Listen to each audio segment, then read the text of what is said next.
ఓం శ్రీ గురుభ్యో నమః. ఆగస్టు మాసంలో ద్వాదశ రాశుల యొక్క ఫలితాలు ఏ విధంగా ఉన్నాయో తెలుసుకుందాం. ద్వాదశ రాశుల యొక్క ఫలితాలు తెలుసుకునే ముందు ముఖ్యంగా మనకి ఏ గ్రహాలు ఏ రాశుల్లో ఉన్నాయో తెలుసుకుందాం.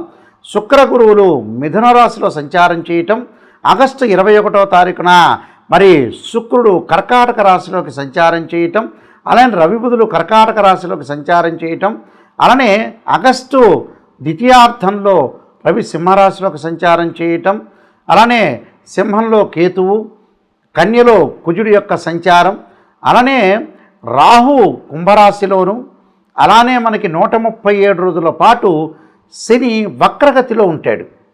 ఈ వక్రగతిలో ఉండటం వల్ల మరి శని వక్రగతిలోకి వెళ్ళటం వల్ల కూడా ఫలితాలు అనేవి మారిపోతాయి. శని మీనరాశిలో ఉన్న ఆ మీనరాశిలోనే వక్రస్థితి పొందటం వల్ల వివిధ రాశుల యొక్క ఫలితాలు మారుతూ ఉంటాయి. సహజంగా ఇక్కడ ఎలా ఉంటుందంటే, గురువు అతిపెద్ద గ్రహాలైన గురువు శుక్రుడు గ్రహాలని మనం ఒకసారి పరిశీలన చేస్తే, గురువు ఎవరి రాశి నుంచి అయినా కూడా 2, 5, 7, 9, 11 స్థానాలు సుఫలితాలను ఇవ్వటం, శుక్రుడు 1, 2, 4, 5, 8, 9, 10, 11 స్థానాలు సుఫలితాన్ని ఇచ్చే అవకాశం అనేది ఖచ్చితంగా ఉంటుంది. 8వ స్థానం 9, 11 స్థానాలు సుఫలితాన్ని ఎక్కువగా ఇస్తుంది. అలానే ప్రతి గ్రహం కూడా వాళ్ళ రాశి నుంచి ఒక్కొక్క ఫలితం అనేది ఇస్తుంది. అలానే కుజుడు, రాహు, కేతువు, శని 3, 6, 11 స్థానాల్లో సుఫలితాలను ఇవ్వటం, అలానే 2, 4, 6, 11 స్థానాల్లో కూడా బుధుడు మంచి ఫలితాలను ఇచ్చే అవకాశం ఖచ్చితంగా ఉంటుంది.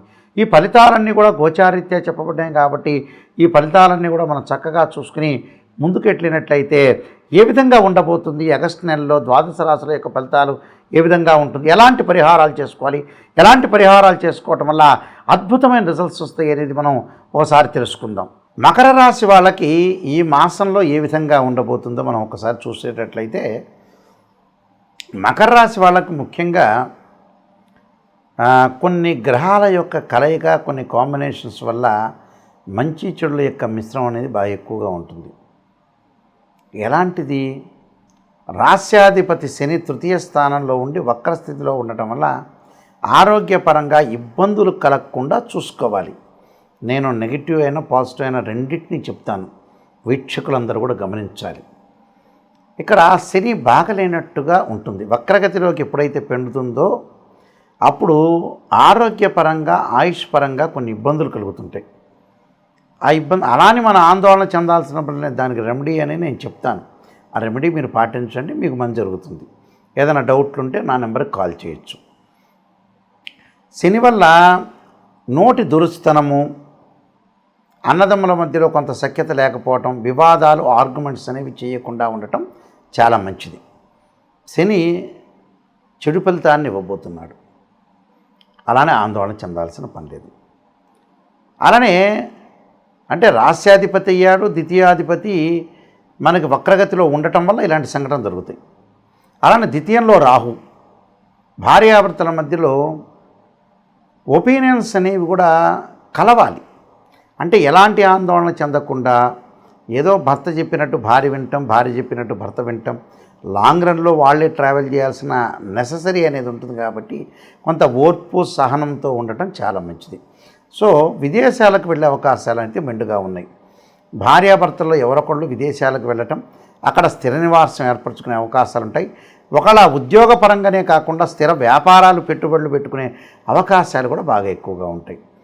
అయితే ఈ గ్రహాలతో పాటు ముఖ్యంగా 6వ స్థానంలో మనకి ఎలాంటి సంచారం ఉంది అంటే, 6వ స్థానంలో గురు శుక్రుల యొక్క కంజంక్షన్ జరిగింది. గురు శుక్రుల యొక్క కంజంక్షన్ అంటే వ్యయాధిపతి, తృతీయాధిపతి అయిన గురువు 6వ స్థానంలో ఉండటం వల్ల మనకి డబ్బులు ఖర్చుల విషయంలో కొంత నియంత్రణ అనేది చాలా ఇంపార్టెంట్. నియంత్రణ అంటే చాలామంది కూడా ఖర్చు చేసేటప్పుడు కల్లా దేని ఖర్చు చేయాలో ఆలోచన లేకుండా ఖర్చు చేస్తుంటారు. అసలు దానికి ఖర్చు చేయకుండా అనవసరమైన ఖర్చులు అనేవి చేయకుండా ఉండటం చాలా మంచిది. విద్యార్థులు వేరే వ్యాపకాలను తగ్గించుకుని దక్షిణామూర్తి స్తోత్ర పాలనను గురువారం రోజున చేయటం మంచిది. చేయడంతో పాటు డబ్బులను అదుపు చేసుకోవాలి. ఉద్యోగపరంగా చిన్న చిన్న విషయాల్లో ఇబ్బందులు పడటం ఒకటి, ఉద్యోగాలు పోవటం ఒకటి, ఉద్యోగాలు లాస్ కావటం, సరైన జీతం లేకపోవటం, సరైన శాలరీ లేకపోవడం, ఆ శాలరీ కూడా కొంత పోస్ట్ పోన్ కావటం, ఇంక్రిమెంట్ లేకుండా కొద్ది ఇబ్బందికరమైన వాతావరణం అనేది ఒకటి ఉంటుంది. అలానే శుక్రగ్రహం యొక్క బలం, వివాహాలు కూడా కొంత ఆలస్యంగా జరిగే అవకాశాలు ఉంటాయి. వివాహం జరుగుతుంటుంది, జరిగినా కూడా ఈ రాశికి ఏమవుతుందంటే పంచమాధిపతి, అలానే పంచమాధిపతితో పాటు దశమాధిపతి కూడా శుక్రుడు అయ్యాడు కాబట్టి వివాహపరంగా ఆలస్యం జరగటం, వాహనాలు కొనుగోలు చేయడంలో కూడా కొన్ని ఇబ్బందికరమైన వాతావరణం జరిగే అవకాశాలు ఎక్కువ ఉంటాయి. కాబట్టి అలానే ఆందోళన చెందకూడదు. నేను కొన్ని పరిహారాలు చెబుతాను, ఆ పరిహారాలు పాటించి ముందుకు వెళ్ళచ్చు. దానితో పాటు సప్తమంలో రవి బుధులు ఉన్నారు. సప్తమంలో రవి ఉండటం వల్ల ఉద్యోగపరంగా చిన్న డిస్ప్యూట్స్ జరుగుతాయి. అవి ఒక కొలిక్కి వచ్చి పరిష్కార మార్గం జరిగే అవకాశాలు ఎక్కువ ఉంటాయి. బుధుడి వల్ల కూడా వ్యాపారం అనేది బాగుంటుంది, వ్యాపార విస్తరణ చేసుకోవచ్చు. ఇన్వెస్ట్మెంట్ అనేది తక్కువగా ఉండటం చాలా మంచిది.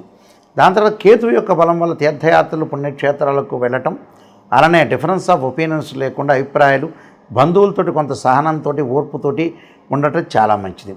అలానే కుజుడి యొక్క బలం అంటే చతుర్థాధిపతి కుజుడయ్యాడు. లాభాధిపతి కుజుడి వల్ల కొంత లాభం కలుగుతుంది. భూలాభాలు ఇలాంటివన్నీ, వ్యవసాయ పనిముట్లు కొనుక్కోవటం, వ్యవసాయ పరంగా కానీ, అగ్రికల్చర్ ల్యాండ్ కానీ, కోర్టు సమస్యలు కానీ పరిష్కారం చెందే అవకాశాలు ఎక్కువ ఉంటాయి.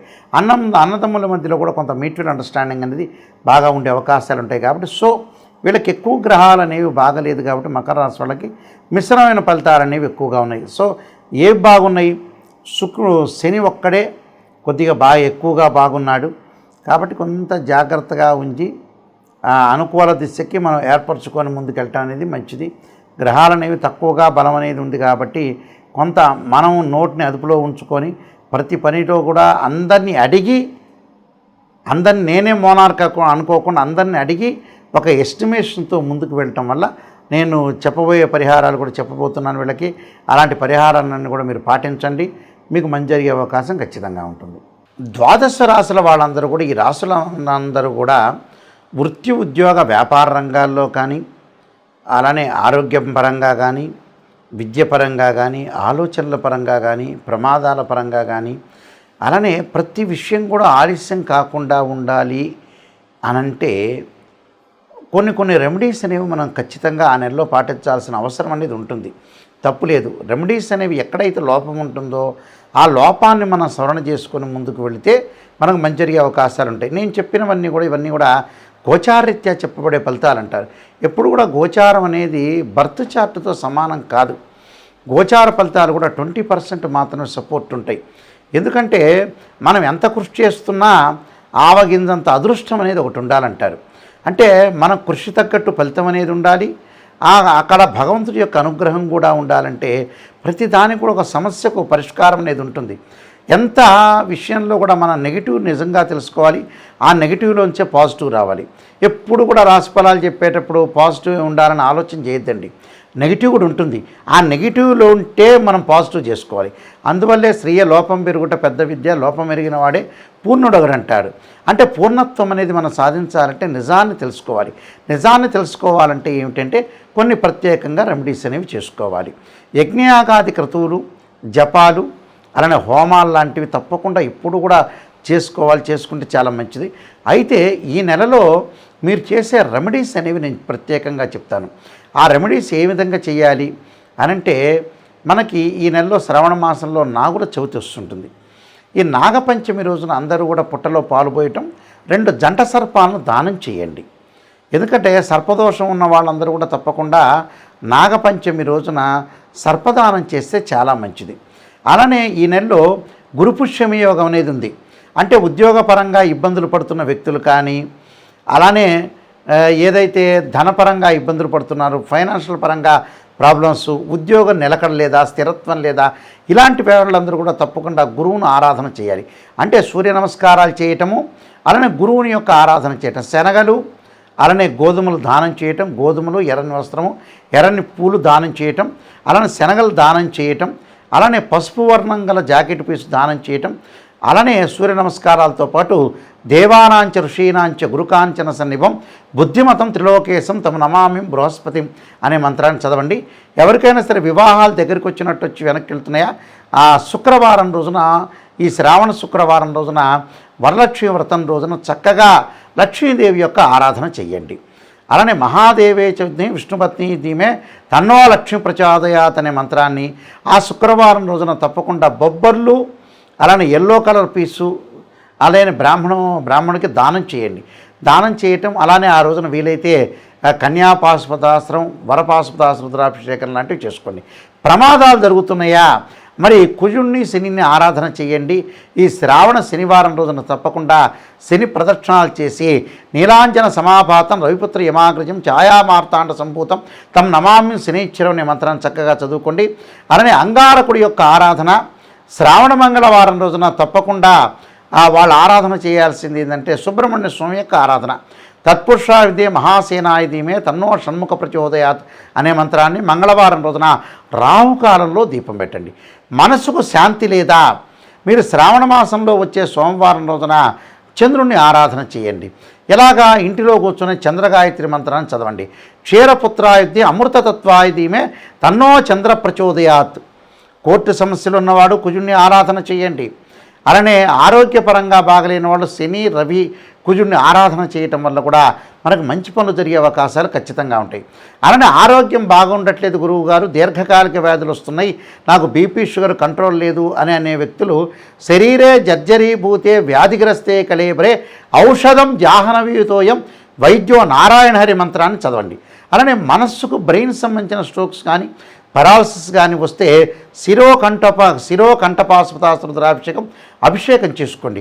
అభిషేకం చేసుకోవటం వల్ల కూడా చాలా మంచి జరిగే అవకాశాలు ఉంటాయి. అలానే ప్రేమించిన వ్యక్తులకి వివాహం కావట్లేదు అనే వ్యక్తులు అబ్బాయి కన్యాపాశుపతాస్త్రాభిషేకం, అమ్మాయి వరపాశుపతాస్త్రాభిషేకం, అఘోర గౌరీ పాశుపతాస్త్రాభిషేకాలు చేసుకుంటే తప్పకుండా అనుకూలంగా ఉండే అవకాశం అనేది ఖచ్చితంగా ఉంటుంది. ఇవన్నీ కూడా గోచారరీత్యా చెప్పబడే ఫలితాలు అంటారు. తప్పకుండా ఈ గోచారరీత్యా చెప్పే ఫలితాలు మీరు అన్నీ కూడా నియమాలన్నీ కూడా మీరు పాటించండి. పాటిస్తే చక్కని ఫలితాలు వచ్చే అవకాశం అనేది ఖచ్చితంగా ఉంటుంది. సర్వే జనా సుఖినో భవంతు. నేను చెప్పే ఎప్పుడైనా సరే ఫలితాలన్నీ కూడా శాస్త్రంలో ఉన్న ఫలితాలు మాత్రమే చెబుతాను. ప్రజలందరికీ కూడా, వీక్షకులందరికీ కూడా, నాయకంటి గారి రాశి ఫలితాలు చూసే వ్యక్తులందరికీ కూడా నేను ఒక సమాధానం చెప్తాను. నిజాన్ని తెలుసుకోండి. నిజం అనేది నిప్పు లాంటిది. అబద్ధ భావాల్లో ఎప్పుడు కూడా నిజంగా ఉండదు. అబద్ధం అంటే తనను తాను మోసం చేసుకున్నట్టు అర్థం. నేను చెప్పే గ్రహాలు వాళ్ళ రాశి సంబంధించిన గోచారం అనే 20% మాత్రం ఫలితం ఉంటుంది. ఏ గ్రహాలు ఏ స్థానంలో ఉంటుందో బాగుంటుందో తెలుసుకోండి. ఎందుకంటే రకరకాల పుస్తకాల్లో కానీ, వివిధ ఋషులు రచించిన గ్రంథాల్లో కానీ, నేను కూడా దాదాపు 15 గ్రంథాలు రచించాను, రైటర్ని కూడా.